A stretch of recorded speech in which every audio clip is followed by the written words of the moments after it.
Welcome dear students for the session 39 of System Software of 3rd semester BCA program. This is affiliated to Kuvempu University. In the today's session, we will be learning about the storage assignment phase of our compiler. In the previous class, we have learnt about the interpretation phase is task, databases and the algorithm.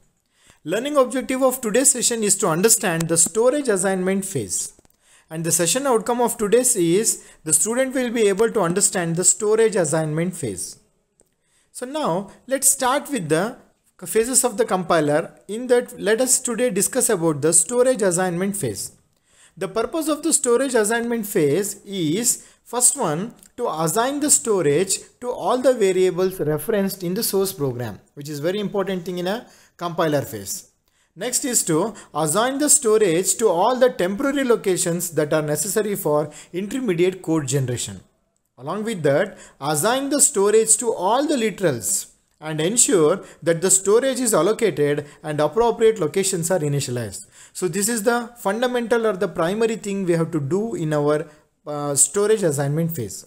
In this storage assignment phase, as you already familiar about the tables, I'll list the tables here. We will be using the identifier table, the literal table, the matrix and the temporary storage table, which is going to store the MTX there. So this temporary storage table, it is created in the interpretation phase to describe the temporary results of computations in the matrix. This table may be implemented as the part of the identifier table since much of the information is of the same format.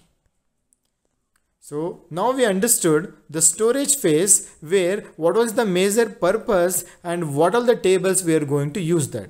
So let us have few MCQs on it. The length of the format RR has a length of how many bytes? Yes, it is having 2 bytes. These are the fundamental questions which you can get in your compiler. Second is, in which of the following instruction format the instruction is 3½ words and it is in D, that is your SS. In which of the following instruction format the instruction is 1½ word? Whether it is RX, RS, RR or SS, and the answer is C, that is your RR. Load multiple instruction is present in the following instruction format. It is present in the RS instruction format. And the instruction format SS has a length of how many bytes? It has a length of 6 bytes. So today's session summary is the student is been able to understand the storage assignment phase. So for further readings, you can refer the book System Programming authored by John.